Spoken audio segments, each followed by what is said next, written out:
Senhoras e senhores, doutores e doutoras, mais uma vez estamos aqui.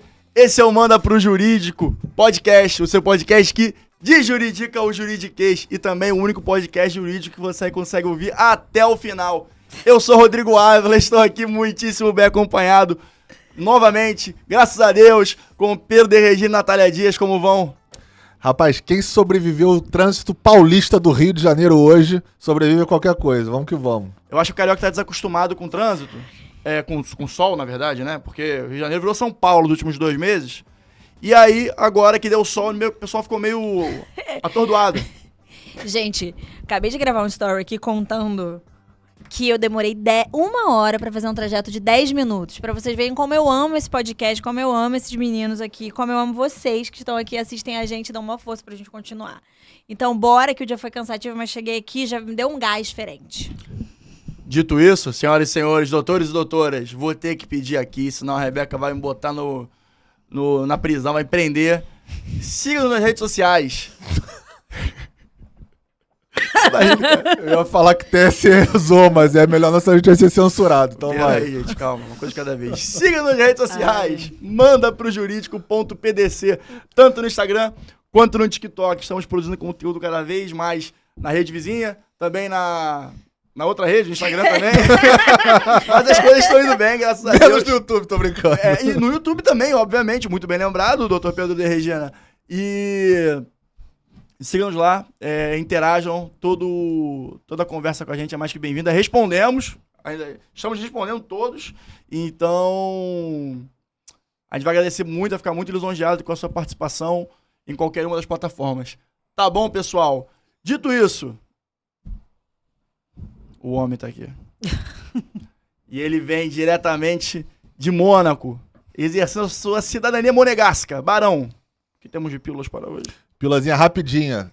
Testamento invalidado porque o cara o amigo lá fez o famoso decujus à mão, não tinha perícia para avaliar a assinatura e tinha ausência de 2 testemunhas. Esse foi o principal ponto, inclusive, destacado pelo juiz, e por causa disso, a disposição dele, se efetivamente foi uma disposição de vontade dele, não vai ser considerada pela justiça e foi invalidada. Então, fica a dica, porque semana passada um cliente meu me ligou perguntando se o testamento que uma prima tinha deixado para os filhos, sobrinhos, era válido porque estava ausente de assinatura e de testemunhas. E feito no cartório, hein?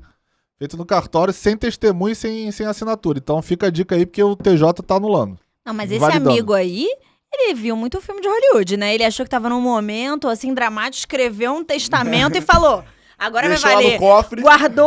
Guardou o lado da cômoda e falou: não, agora eu vou morrer em paz. Esse aí tá vendo muito filme, conversando um pouco com o advogado. E pior é o cartório ainda, que fez desse da minha cliente. Eu recebi esse documento assinadinho pelo tabelião, sem testemunho e sem assinatura de ninguém. O cara simplesmente atestou que a vontade era aquela e é isso aí, seguiu o baile. O testamento exige uma formalidade específica e, cara, uma vez não cumprindo esses requisitos formais que são exigidos em lei, por óbvio, seu documento fica invalidado. Ok, senhoras e senhores, doutores e doutoras. Pedro? Bom, para finalizar e já dar o gancho aí para nossa pauta de hoje, o TJ de Santa Catarina reconheceu o direito de uma advogada de não precisar emitir alvará judicial para o funcionamento da atividade dela de advocacia. Isso veio com uma mudança legislativa que foi o fundamento dela, da MP da Liberdade, que foi convertida em lei, na 13.874 de 2021. 2019. Não, 2019 foi MP. A lei foi convertida em 21. E aí, com isso, a advogada conseguiu o direito dela, por ser uma atividade considerada de baixo risco à advocacia, não precisar emitir o alvará judicial para funcionamento. Naturalmente, se o poder, o governo, né, de forma geral, entender que existe alguma questão ali que ele precise de algum tipo de licenciamento específico, aí depois ele que legisle ou que ele que cobre da advogada. Mas o TJ confirmou aí esse direito dela, pleiteado e fundamentado na Lei da Liberdade Econômica, convertido em lei aí. Maravilhoso gancho, Pedro de Regina. A gente estava conversando no nosso brainstorm, falando sobre negócios, que no final das contas a gente não fala só sobre direito, mas fala também sobre negócios e empreendedorismo, etc. E a gente achou um match perfeito, eu acho, dessas duas temáticas, que são as legislações que foram desenvolvidas recentemente no Brasil, que favorecem a construção de negócios e o empreendimento de novas oportunidades no mercado. Entendeu, gente? Dito isso, o Pedro trouxe aqui uma notícia que aborda muito bem essa legislação, que é a Lei de Liberdade Econômica, que era anteriormente a MP, né? Medida Provisória 881 de 2019, que foi inclusive tema de muitas aulas que a gente teve lá na nossa pós-graduação, onde a gente se conheceu em 2000. Foi 2019, não foi? Foi 19. Início de 19, né? Foi no ano da edição da MP. LLM Lá da pra FGV. agosto. Isso aí. Alô, Pablo Arruda? Então a gente ouviu muito você falar sobre isso. E Foi antes da pandemia, inclusive, que a gente teve o LLM. foi. A gente terminou durante, né? No finalzinho. Terminou durante já no via Zoom. É. Mesmo, nossa. Se quiser patrocinar a gente, tá mais um. FGV também, fica à vontade. É. Mas, dito isso, o quanto vocês acham que a gente estava atrasado no desenvolvimento dessas legislações para o empreendedor e para o empresário? Cara, eu acho o seguinte, a lei... E a gente aqui hoje pensou em falar sobre duas leis. Mas vamos ver o que o futuro nos reserva. Mas a Lei de Liberdade Econômica, especificamente, se você destrincha ela trouxe inovações bem legais, tanto que ela virou uma lei queridinha, né? Ela virou uma lei queridinha do ambiente de negócios. Mas se você pensa nela principiologicamente, ela não inova. Tudo que ela traz já tem uma previsão constitucional. Tudo que ela traz já tinha algum aspecto no Código Civil. Algumas outras coisas foram reguladas e alteradas, mas outras elas só foram reafirmadas. Então, eu não acho que a Lei de Liberdade Econômica ela tenha sido uma extrema inovação. Eu acho que ela veio para fazer exatamente o que ela se pretendeu, que é melhorar o ambiente de negócio. Ela facilitou, em alguns momentos reafirmando, em outros momentos suprimindo da lei, outros alterando a própria lei para facilitar. Mas o que eu acho, e antes de entrar na lei especificamente, aí vai para você que advoga com empresa. Por que eu achei muito legal a gente falar sobre a Lei de Liberdade Econômica? Porque se você é advogado e você trabalha com direito societário ou até mesmo com tributário, usando como acessório societário, é muito importante que você saiba que o seu conhecimento não pode se restringir à lei e nem ao direito. Se você é advogado, você precisa, e trabalha nesse tipo de área, você precisa entender que conhecimentos como contabilidade e economia, eles são essenciais para a sua tomada de decisão e para que você desempenhe bem a sua função de advogado. Hoje, na minha posição, entender de contabilidade e economia, eles são tão essenciais quanto entender de direito. Porque todas as decisões que eu tomo, sejam decisões jurídicas ou até elaboração de contratos ou chancela de contratos que vem de fora, eles têm que levar em consideração esse tipo de coisa. Então, acho que a Lei de Liberdade Econômica, para além da gente comentar sobre o que ela traz de diversidade jurídica, a gente também tem que pensar que ela é uma lei que vai aparatar o advogado, que utiliza ela em conjunto com normas contábeis, que utiliza ela em conjunto com economia. É muito importante que a gente saiba conceitos básicos de economia, flutuação da economia, índices econômicos, momento de mercado, para você conseguir utilizar melhor ainda essa lei. Mais do que isso, também acho muito válido a gente pensar que lei é interdisciplinar. E eu só estou citando aqui o que você necessariamente tem que saber para atuar no direito societário, que é contabilidade e economia. Agora, é muito importante também que você seja interdisciplinar na área que você atua. Então, por exemplo, se você aí atua numa empresa e faz negócios com empresas de painéis solares, não somente você tem que pensar no contrato e utilizar esse tipo de lei, quanto você tem que conversar com o engenheiro que faz o painel solar, com o dono da empresa, com quem vai receber esse painel solar, com o cliente, porque todas essas perspectivas vão fazer com que você utilize esse tipo de lei, que é boa, mas ela só fica excelente na mão de quem tem todos esses fatores, detém todos esses conhecimentos. Não, eu acho que é legal isso que você posicionou, porque o contrato vem muito isso, né? O contrato bem feito nada mais é do que a tradução da vontade das duas partes que estão ali negociando. Perfeito. Então, a partir do momento que você tem fatores como esse que a Natália citou, do painel solar, por exemplo, onde você traz o engenheiro... Foi um exemplo muito aleatório, isso Não, aí, eu tá? sei, Foi eu que me entendi. ocorreu assim do nada. Mas assim, é legal pra gente usar porque às vezes o advogado pode pensar no contrato simplesmente ali, ele, o cliente, o outro advogado, o outro cliente, Sim. todo mundo discutindo cláusula, alguns advogados aí, né, que mudam cláusula e não botam lá o track changes, a mudança, a alteração. Aconteceu você fica recentemente vendo. com a gente, né? Acontece toda hora, né? Mas enfim, tem uns advogados que são assim. Mas enfim, o ponto não é esse. O ponto é trazer outros profissionais que são afeitos àquela questão. Então, o caso do painel solar que a Natália estava dando de exemplo, é muito legal você trazer um engenheiro para você entender, às vezes, uma peculiaridade da placa que você possa prever e resguardar no seu contrato, se você estiver, por exemplo, advogando por alguma empresa de energia fotovoltaica, né, que é o caso do painel solar. Então, é legal, sim, essa multidisciplinariedade no contrato. Quem tem essa visão, do advogado que tem essa visão, sai na frente, porque ele consegue antecipar e prever situações que no beabá jurídico você não vai saber, até porque você não é técnico, você não é engenheiro, por exemplo, a saber certas especificidades desse caso, exemplificado pela Natália, da energia fotovoltaica. Então, eu acho legal, sim, esse foi um bom ponto levantado. Cara, eu concordo em partes com a Natália quanto à questão da inovação da lei, da famosa lei da liberdade econômica, né, que começou como uma MP e depois foi convertida em lei. Porque, de fato, de questão inovação mesmo, assim, coisa nova, do zero, pouquíssimas ou quase nenhuma. Não, a gente concorda em tudo.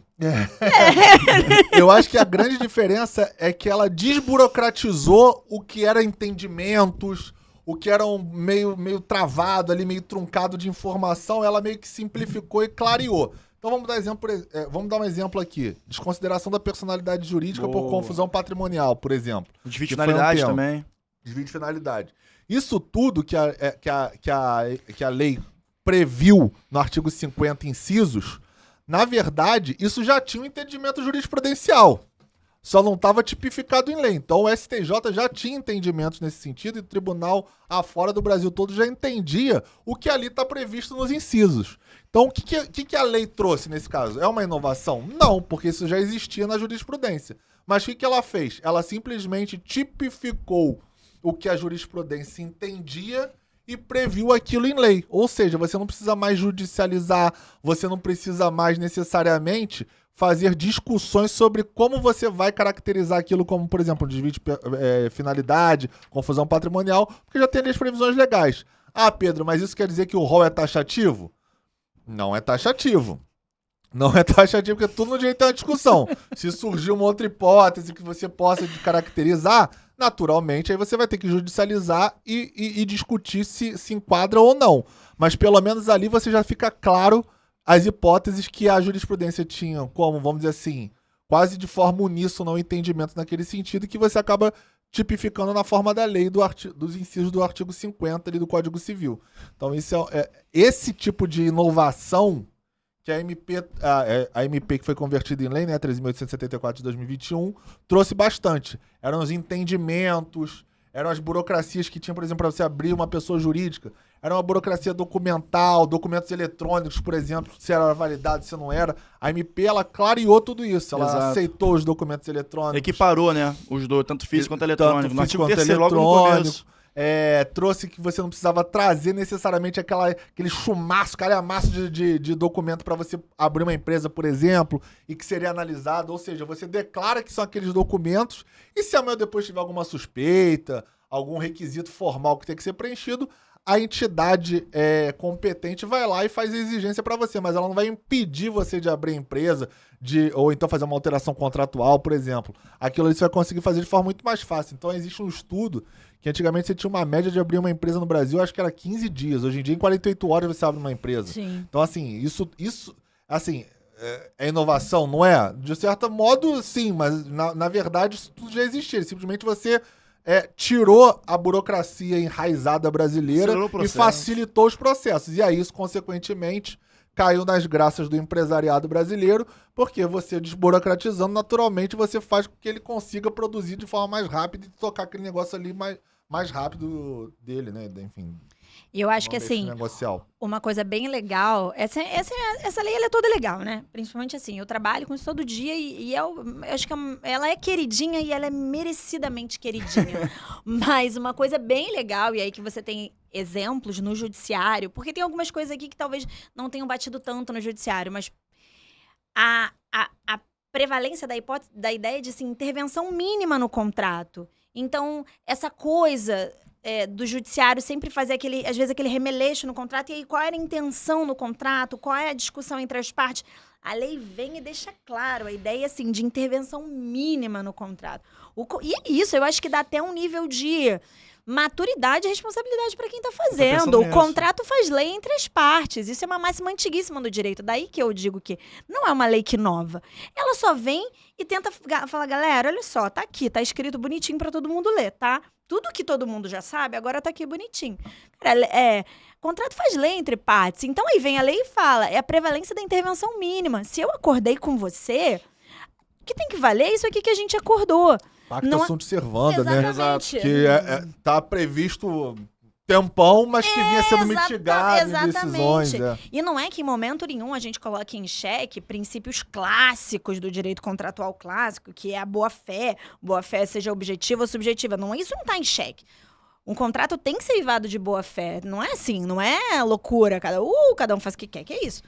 Mas sim, dar uma responsabilidade e maturidade para quem está fazendo o contrato. E a lei ela é muito clara nisso, e hoje em dia, quando vai se discutir no judiciário algumas questões contratuais divergentes, essa lei é incrível. Então, assim, você que está aí e está no meio de um litígio contratual, corre para essa lei, porque ela dá, não vou dizer um novo norte, mas ela dá um norte claro, explícito, é muito fácil usar esse texto legal, de uma nova diretriz para o direito contratual de autonomia. Eu acho que essa lei vem trazer autonomia e dar sendo grosseira na minha expressão, baixada de bola no judiciário.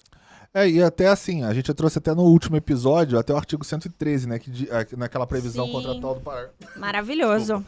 Inciso 4º, falando exatamente sobre isso, que quem redigiu a cláusula tem que estar claro o suficiente, porque se houver uma interpretação da outra parte diversa do que você escreveu, prevalece a interpretação dele que não redigiu a cláusula. Então isso traz aí o conceito de boa-fé, querendo ou não, de uma certa maneira, né, para justamente quem está escrevendo ser muito claro e objetivo naquela mesa de negociação. E a negociação, fazer negócio no Brasil, o Brasil não é um país vantajoso, propício para fazer negócio. A gente tem que criar esse ambiente. Existe um órgão internacional chamado Doing Business. Eles avaliam 190 principais países do mundo, né? Bem dizer. E o Brasil é pessimamente colocado. Para vocês terem uma ideia, em 2019 o Brasil estava em 124º na posição de 190 países. Ainda não teve essa avaliação em 2022, porque durante a pandemia, naturalmente, isso ficou prejudicado. Então eles vão ter a avaliação agora, em 2022, a última foi em 2019. Mas se você entrar lá na Doing Business, é um relatório extenso, completo, minucioso, muito legal de ser visto e avaliado, porque nesse estudo comparativo você vê o quanto o Brasil era defasado em uma série de temas. Eu não vou ter ilusão que o Brasil vai sair de 124º para top 10. Não vai, esquece isso. Mas vai ficar, provavelmente vai cair algumas posições depois da lei, porque naturalmente, como a Natália muito bem disse... Subir, né? Não tem... vai descer no ranking, né? Vai descer. Porque quanto mais baixo você vai. Entendi. Advogados conversando, amigos. Tudo questão de semântica, né? Mas enfim, vai cair nesse ranking lá, cair no sentido positivo, né? Porque tiveram essa lei, que não é uma inovação, então não vai cair lá pro top 10, mas eu acho que vai chegar ali no 100º, de repente, acho que dá pra beliscar. Né? Vamos pro top 100.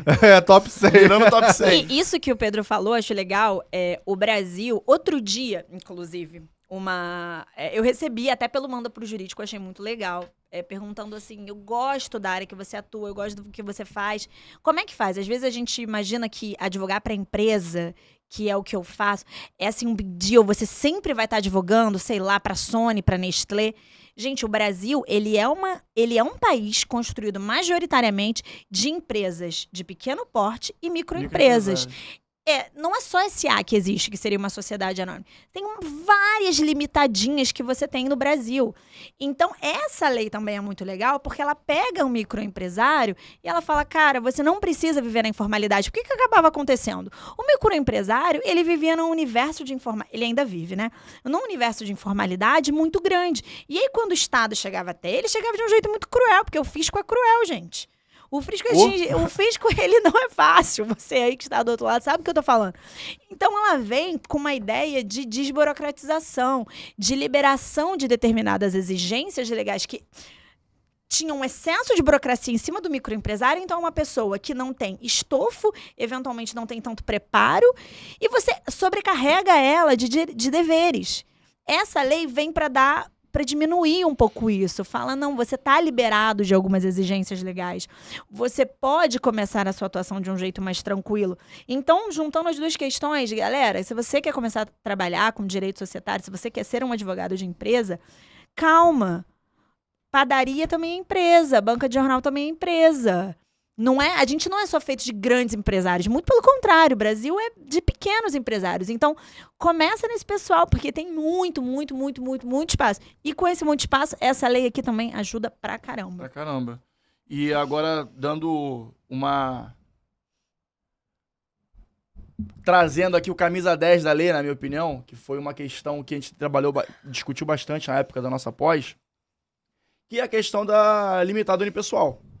Eu acho que foi isso aí, acho que talvez a gente possa considerar uma inovação na lei. Ou você discorda? Eu acredito que sim. Não, eu concordo que foi uma inovação. E aí foi uma coisa que a gente fala muito. Que foi o legislador, que não é o judiciário, o legislador entendendo que... Acompanhando a demanda. O que a gente tinha muito, gente?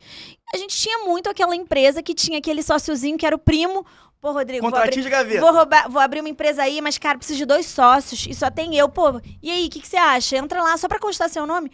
Gente, quem não conhece essa história muito, não precisa ser advogado pra ouvir isso. Inclusive, já não foi convidado. Pô, cara, entra ali na minha empresinha, o contador tá fazendo contratinho, só entra ali rapidinho. Eu vou te falar Isso foi, eu achei nesse ponto, eu achei incrível. Eu vou te falar um caso que aconteceu na minha família. Tá? Com familiar. Casos de família. Casos de família, é. Olha aí, família Ávila, vai vir fofoca. Aconteceu foi o seguinte, cara. Esse meu familiar foi chamado por um primo, sei lá, a participar de um desses contratos de gaveta. Pô, vira sócio aqui, acho que era uma empresa têxtil, alguma coisa assim, lá na Baixada Fluminense. Uhum. E aí, ele falou, tá bom, tranquilo. Aí a empresa não logrou sucesso, fechou as portas e não sei o quê. Cara, o sócio, o administrador, digamos assim, já tinha vindo a falecer já, enfim. Aí bateu a Receita, bateu o Ministério Público do Trabalho. Ó, está com esses débitos trabalhistas, esses débitos tributários. É isso. E não sei o que lá. Quer dizer, o que eu quero dizer é o seguinte, já foi superado tudo, então já tá tranquilo, então posso falar com agora mais tranquilidade. Mas o que eu quero dizer é o seguinte, isso aí é reflexo de uma legislação que não acompanhava a realidade daquele momento. E daquele momento, eu tô falando de, sei lá, 1980, não sei. Nossa. E bateu na porta em 2012. Gente, mal tinha Constituição, que é isso, 80 pois é. Que... Muito tempo. E se naquela época, por isso que eu falo, se naquela época já era desatualizado, olha o tempo que a lei demorou para atualizar e trazer essa satisfação de demanda da sociedade. Por isso que eu sempre falo, muitas vezes a legislação acompanha a demanda, a sociedade puxa o legislador a trabalhar e a trazer coisas que sejam mais nos nossos tempos, não é verdade? E também, por consequência, acho que a gente pode até abordar isso também, não sei se eu fui muito claro, a sociedade limitada unipessoal promove a possibilidade do empreendedor fazer um modelo societário que é limitado, que é o mais usado no Brasil, né? É um dos principais, com um sócio só. Anterior a isso, teria que ter pelo menos 2. Agora a gente pode fazer com um só, enfim, existe uma série de possibilidades que são abertas por causa dessa legislação. E com isso também, a gente acaba tendo também a, digamos, falência da Eireli, né? Sim, porque a Eireli, pra quem não sabe, tinha um mínimo para você poder constituir ela, de 100 salários mínimos. 100 salários mínimos, isso. Então acabava que ela ficava muito custosa. Então a lei da liberdade econômica que a gente estava falando veio tirar esse requisito legal para justamente você poder ter uma pessoa jurídica unipessoal, ou seja, só você como sócio, sem precisar botar esse capital social mínimo que era muito alto. Ela nem ficava custosa, né? Ela ficava sempre fictícia, porque as pessoas constituíam a Eireli sem, de fato, integralizar. Uma das coisas importantes, você precisa integralizar o capital, seja lá como você for fazer essa integralização, existem várias formas. Era uma integralização fictícia, as pessoas falavam. Integraliza em moeda corrente nacional. Ficou famoso esse termo, né? Mas, enfim, é assim que as pessoas botam em contrato social. Integraliza em moeda corrente nacional. Integralizou o quê? Nada. Não existiu. Então, era fictício. É, mais uma vez, uma conversa de surdo-mudo entre a lei e o que acontece na prática. Exatamente. Porque o cara é o que tá constituindo uma Eireli. Vamos botar assim, um salário mínimo, uma média de R$1.000. O cara vai botar R$100.000 de capital social. Na época era 680, se não me engano, então você tinha que botar Não, 108 mil. Isso. A gente pegou até o caso desse do André essa semana, que foi isso, né? Que eu perguntei, cara, tá, esse capital social seu, aí a gente, pô, isso era da Eireli, né? Assim, você fala e na mesma hora você já chega com conclusão. Não que existe, ele- né? Um dinheiro que não existe, na existe. realidade.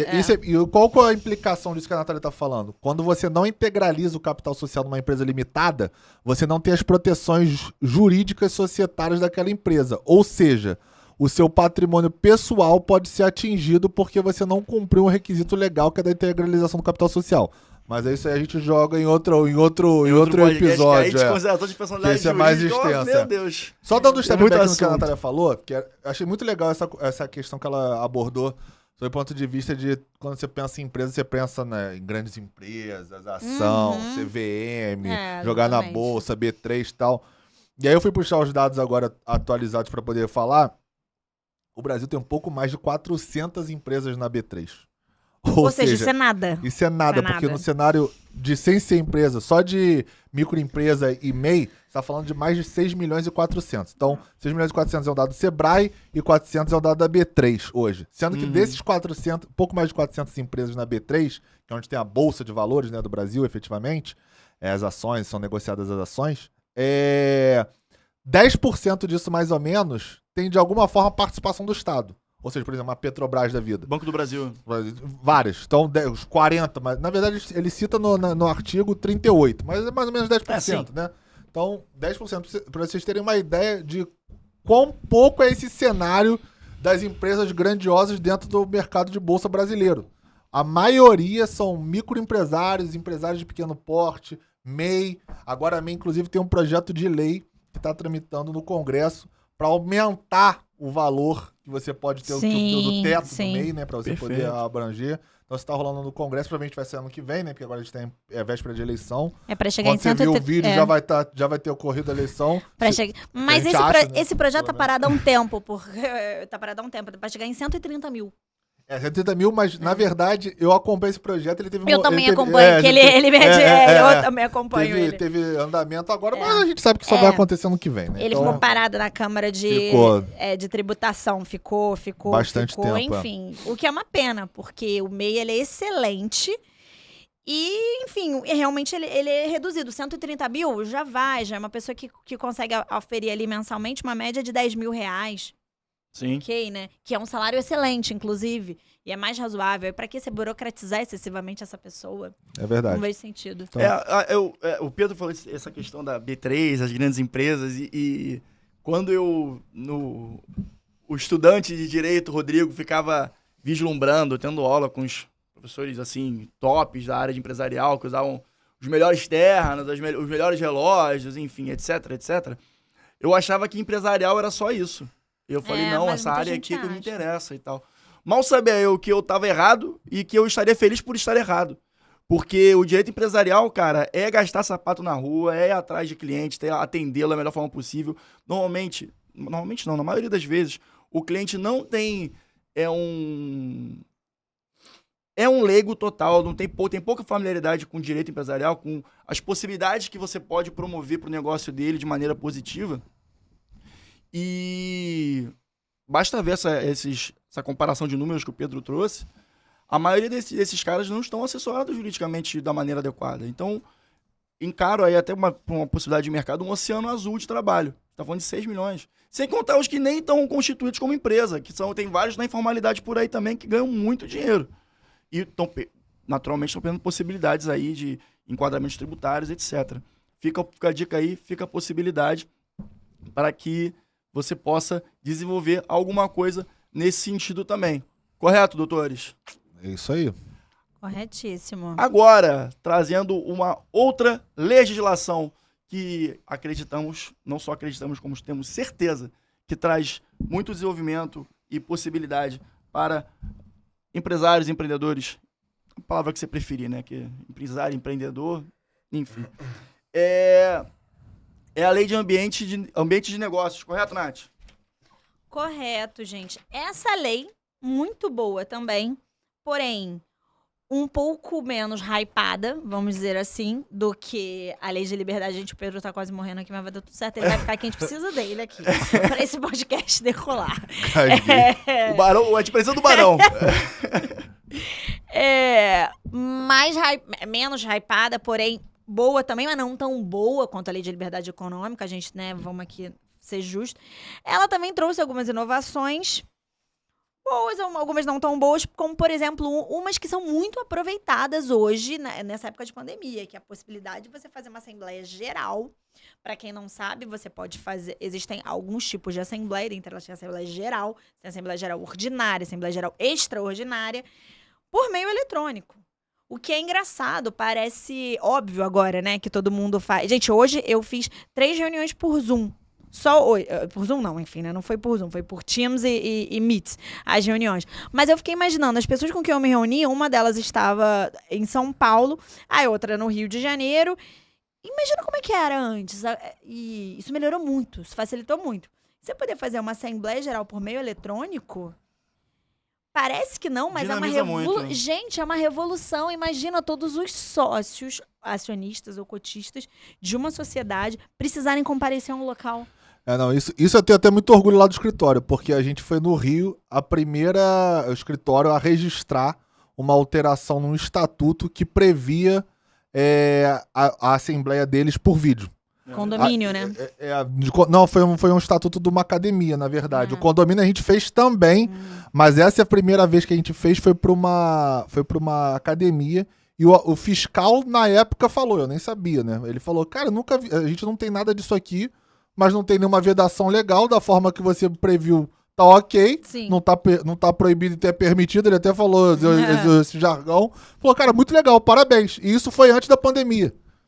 Então, quando entrou a pandemia, inclusive o presidente dessa academia de odontologia, ele me ligou e falou, cara, ainda bem que você conseguiu fazer isso, pô, legal, adiantou muito, porque eles conseguiram realizar tudo via estatutariamente, né? Via meio eletrônico, né? Na época, Zoom, Teams, enfim. E até uma questão também que você pode começar a pensar em projeções de nacionalização de empresas, de marca, etc. Sim. Porque, por exemplo, o investidor talvez não queira ter a responsabilidade de estar presente no Rio de Janeiro sempre, todo momento. Mas gostaria de ter responsabilidade decisória, de participar de uma assembleia. Uma vez você possibilitando essa liberdade geográfica para os envolvidos, cara, não tem, só positivo, tanto para a empresa quanto para o investidor e para todo o ambiente que a gente está aqui tratando. E aí, só complementando o que a Natália tá falando, isso também serve para a assembleia de condomínio, que a gente também fez. Inclusive, foi consequência, né, uma da outra, porque esse presidente da academia era síndico de um prédio comercial onde ele trabalhava,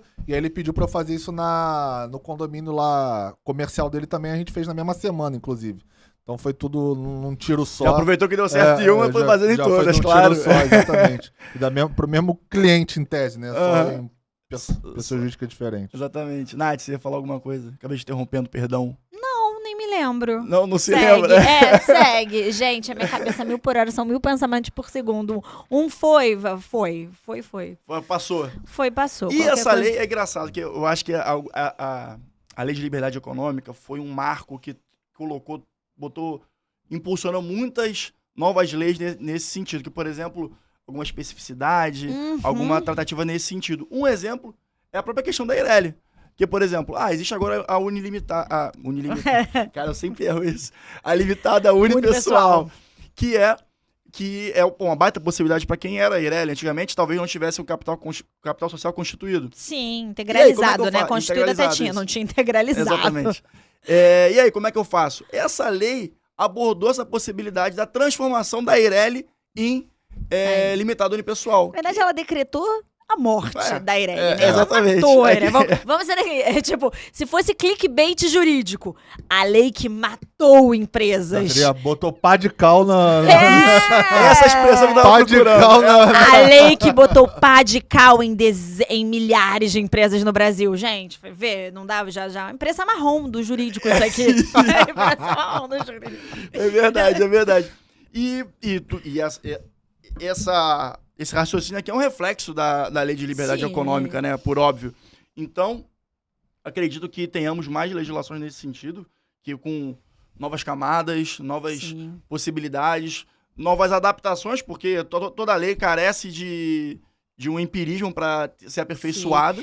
E na verdade já temos, mas é porque a gente deixou para um outro episódio. A gente tem mais leis assim para comentar. Tem um monte. Então, a gente fez um brainstorm, eram umas 5 ou 6 leis. Só que aí quando eu vi o roteiro, tinha 5 páginas, eu falei, cara, não dá, vamos fazer aos poucos, um episódio por mês ali pra fazer de empresarial, porque de repente é um conteúdo que a gente pode aprofundar, destrinchando as leis de maneira mais Não, e porque, adequada. assim, puxando louros pra gente, o que a gente tá tentando fazer aqui não é fácil, que é comentar uma legislação de uma forma mais tranquila, sem você entrar em aspectos tão técnicos. Isso é muito difícil, gente, porque lei é lei, vai ler texto de lei. É complicado, não é uma coisa E simples. até a nossa missão que a gente fala aqui, né, é de trazer essa tradução de juridical, juridiquês, né, do juridiquês, para pessoas que são interessadas, para pessoas que podem se aproveitar dessas possibilidades, para novos advogados, para pessoas que querem ingressar na faculdade de Direito e não têm essa prática, né, dessa linguagem. E nesse sentido, vocês sabem que podem contar com a gente para traduzir qualquer coisa do juridiquês no português. E queremos falar mais alguma coisa, doutor Pedro, doutora Natália? Não, acho que eu tô bom, bem. assim. Tá, acho que eu tô bem Tá bom, aqui acho hoje. que estamos bem. Vai vir mais coisa nesse tema, nessa temática. Eu acho que vai agregar bastante pra todo mundo. E, bom, qualquer coisa, vocês já sabem, né? Manda pro jurídico, tá bom, pessoal? Um grande beijo. Até a próxima. Tchau, tchau. Tchau, gente.